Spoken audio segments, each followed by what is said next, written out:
Chapter 30. Our People and Environmental Pollution. Human beings get a bad name from some writers on environmental matters. You and I and our neighbors are accused of polluting this world and making it a worse place to live. We are charged with being emitters of such poisonous substances as lead, sulfur dioxide, and carbon monoxide. We are indicted as producers of noise, garbage, and congestion. More people, more pollution, says the bill. Even more ugly, you and I and our neighbors, together with our children, have been referred to as people pollution and the population plague. That is, our very existence is the core of the problem in their view. Indeed, the effect of population growth upon the environment has come to be the focus of the anti-natalist environmental movement. This is the most recent scare in a sequence in which the anti-natalists successively have pointed to purported ill effects on agriculture, natural resources, and education, and then each of these scares in turn was found to be without foundation. It has come to seem as if one must be against population growth if one is to be for pollution control. And pollution control in itself appeals to everyone for good reason. A full-length New York Times Magazine piece on pollution ended. The long-term relief is perfectly obvious, fewer capita. And Figure 31 appeared as a full-page advertisement in leading newspapers. So let's inquire how various rates of population growth would affect the amount of pollution. The sober question we wish to answer here is, what is the effect of human population size and growth upon pollution levels? The general answer this chapter offers is that, although there may be some short-run increase in pollution due to population increases, the additional pollution is relatively small. And in the long run, pollution is likely to be significantly less due to population growth. We shall also analyze how prudent risk avoidance fits with our conclusions about population growth's effect on pollution. Though values enter strongly into any such analysis, we shall see that on the basis of most commonly held values, the desire to avoid risk to humanity from a pollution catastrophe does not lead to the conclusion that population growth should be limited by social policy. Before we begin on the serious work, we should note that most discussion of these matters goes no further than this sort of commonsensical but wrong thinking. Given that there are 1,000 times as many people on Earth now as there were 10,000 years ago, the volume of waste animal bones that are now produced each year as the result of eating game should be 1,000 times as large as the volume then, and the mounds should be much higher in the more populated places than elsewhere. But lo and behold, we do not see huge mounds of bones taking over the planet, as such an analysis would lead us to expect.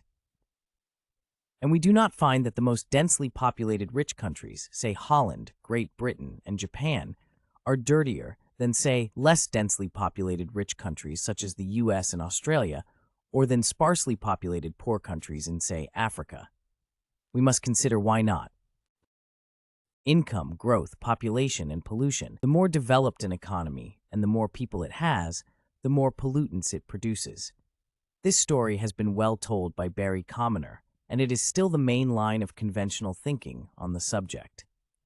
The total amounts of most kinds of pollutants depend upon the total scale of industry, and this scale may be roughly gauged by a country's GNP, except that beyond some per capita income, the proportion of industrial products in the GNP begins to decline as the proportion of services increases.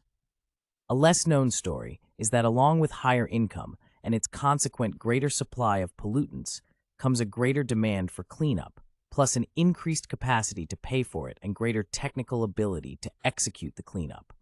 This reduction in pollution as a result of increased income has been documented for the 1970s and 1980s for Europe. See Chapter 15, footnote 6. As we saw in Chapter 9, the technology for cleaning up already exists in just about every case and waits only for our will to expend the time and money to put it to work.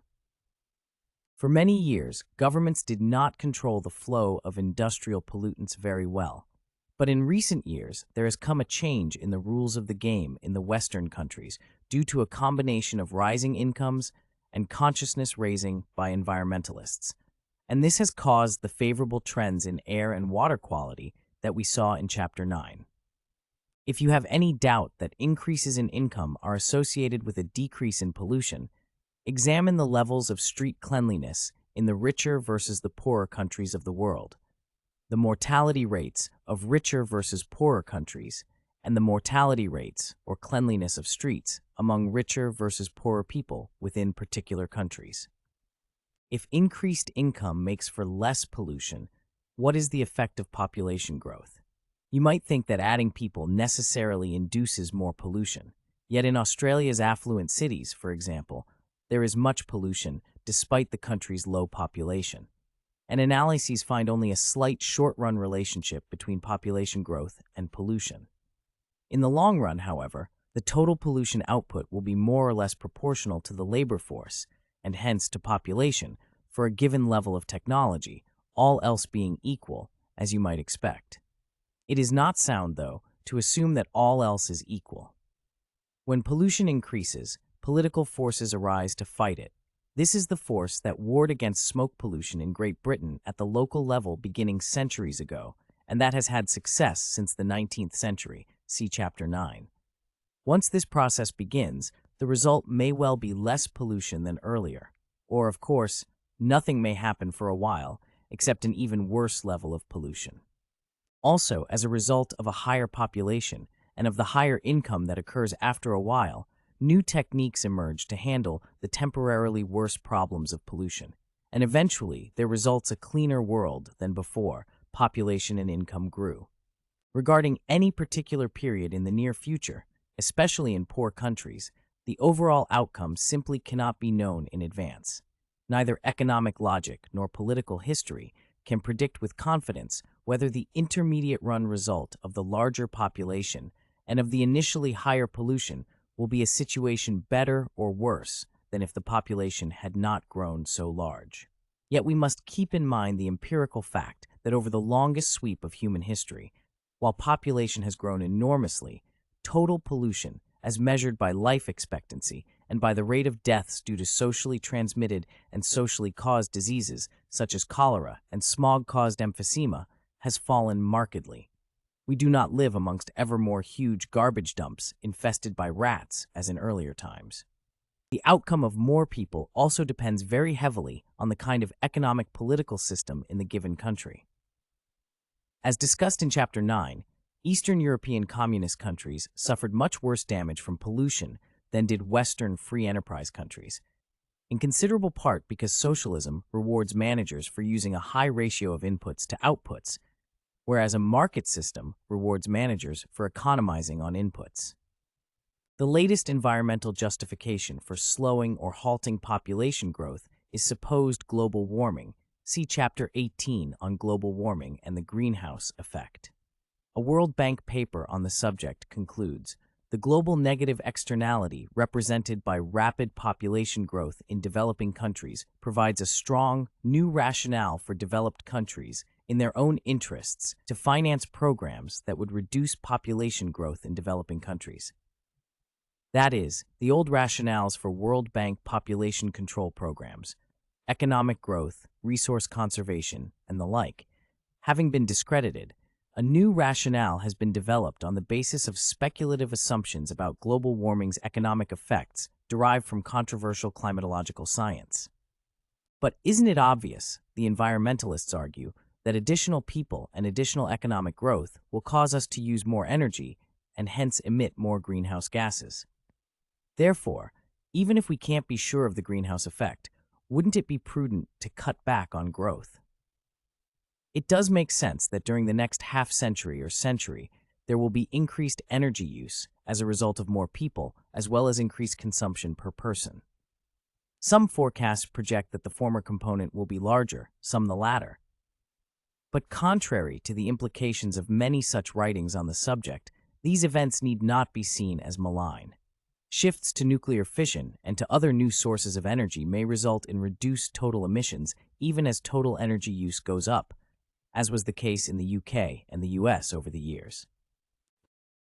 Aesthetics, pollution, and population growth. Because aesthetics are a matter of taste, it is not sensible to dispute about them. For those to whom being alone in a virgin forest is the ideal, other visitors constitute people pollution. For those with different tastes, seeing lots of people at play is the best sight of all. Of those who praise a reduction of population in the name of making the world more beautiful, I ask these questions. 1. Have you not seen much beauty on this earth that comes from the hands of humans? Gardens, statues, skyscrapers, graceful bridges. The population of Athens was only 6,000 persons in 1823. Do you suppose that Athens was more beautiful, A, in 1823, or B, 2 millennia earlier, when it was more crowded? 3. If the world's population now were only 1/100th of what it actually is, would there be a transportation system to get you to Yosemite, the Grand Canyon, the Antarctic, Kenya's wildlife preserves, or Lake Victoria? We hear calls that humankind should live in equilibrium with nature. The last time we were in equilibrium is when our numbers were small and not growing, nomad tribes. Then we did not change the environment much from century to century, but growth in numbers, civilization, and alteration of the environment went together. Humans ceased to be like other animals and began to make. Equilibrium then necessarily was left behind. Creating is not consistent with equilibrium. Overall, human creation is greater than human destruction, in the sense that our environment is becoming progressively more hospitable to humankind, a basic theme of this book. The movement away from equilibrium is a movement towards safety and sustenance. This progress carries with it some undesirable features for a while, but eventually we get around to fixing them. Doomsayers believe we are in a period of greater destruction than creation. That is, headed toward a reduction in the safety and hospitableness of our environment. They speak about the planet being in a worsening crisis. But if this were true, it would be a complete break with all past trends. Of course, this is logically possible, but it is helpful to remember that there have always been plausible-sounding theories of approaching doom, always statements that this moment is different than any that has gone before. The making and believing of such ideas seems to be psychologically irresistible for many. But to succumb to such unfounded beliefs is to court disaster, as groups that have sold all their belongings and gone to mountaintops to await the end of the world have found out. Pollution, population, and risk of catastrophe. A safety-minded person might say, with regard to pollutant X, perhaps the additional risk that is induced by a larger population is a small one. But would it not be prudent to avoid even this small possibility?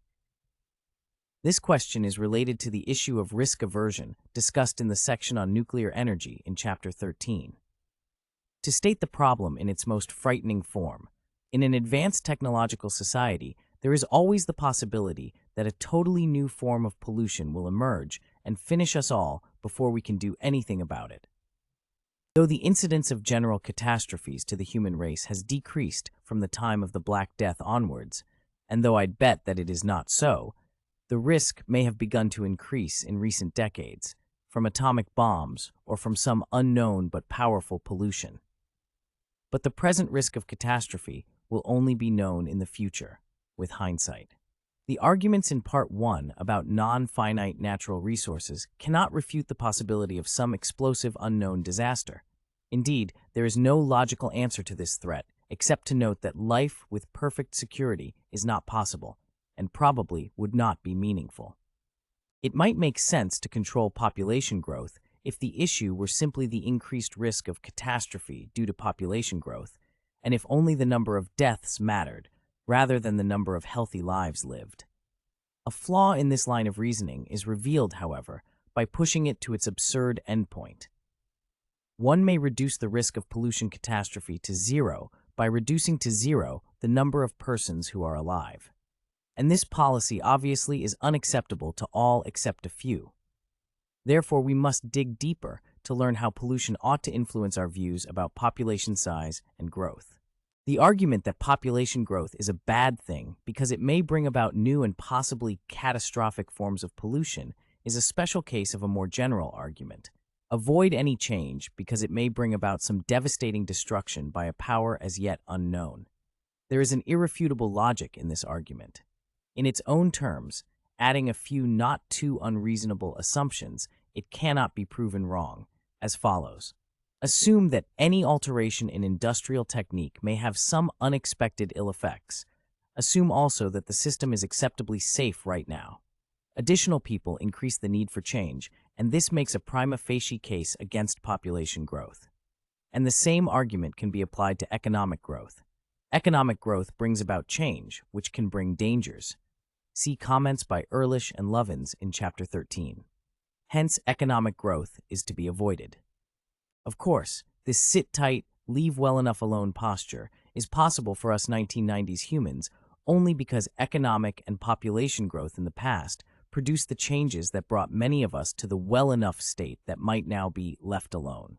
That is, the high life expectancy and high living standard of middle-class people in developed countries could not have come about if people in the past had not produced the changes that got the most fortunate of us here, and if they had not suffered from some changes in doing so.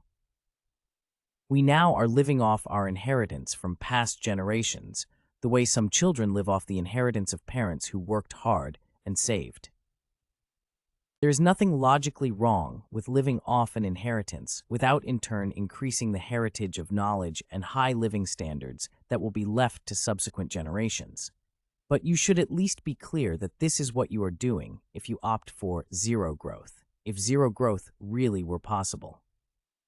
In fact, upon close examination, the concept of zero economic growth, unlike zero population growth, turns out to be either so vague as to be undefinable or just plain nonsense. Furthermore, a no-growth policy provides benefits to the well-off that are withheld from the poor. Proponents of zero growth argue that future generations will benefit from fewer changes now. That cannot be ruled out logically, but the historical evidence quite clearly runs the other way. If our ancestors had, at any time in the past, opted for zero population growth or for a frozen economic system, we would certainly be less well off than we now are. Hence, it seems reasonable to project the same trend into the future. Most specifically, a larger economic capability and a larger population of knowledge creators has put into our hands a wider variety of more powerful tools for preventing and controlling threats to our lives and environment, especially communicable diseases and hunger, than society could have bequeathed to us if its size had been frozen at any time in the past. Furthermore, additional people can also improve the chances of reducing pollution even in their own generation because additional people create new solutions for problems as well as creating new problems. Let's consider a poor country example. Higher population density may increase the chance of communicable disease, but higher population density also is the only force that really gets rid of malaria, as we shall see in the next chapter. Because the swamps that breed malaria-carrying mosquitoes do not coexist with settled fields and habitation. And of course, if population growth had never occurred, there would not likely have been the growth of civilization and science that led to the existing armamentarium of pharmaceutical weapons against malaria and improved methods of fighting mosquitoes. On balance, then, we must put onto the scales not only the increased chance of a pollution catastrophe induced by more people, we must also weigh the benefits of the new knowledge the additional people create to control pollutants and their ill consequences. So it is not at all clear whether the chance of catastrophe involving 10,000 or 1 million people is greater with a world population of 6 trillion or 6 billion, or with a growth rate of 2% or 1% yearly. Concerning the indirect environmental effects of economic and population growth, it would be an error to assume that all, or even most, of such effects are negative. Happy accidents sometimes arise due to growth. If genetic changes occur, they occur naturally, or we would not be here at all. Some of the mutants will be undesirable, but others will be desirable. And some environmental changes also affect species for the good, as this example shows. Seafood industry finds fish thrive in water discharged by power companies. The water, used as a coolant in generating plants, is about 20 degrees warmer when it leaves a plant than when it entered. Cultivating catfish, oysters, shrimp, trout, and other marine life in this warm water often cuts in half the length of time it takes them to mature.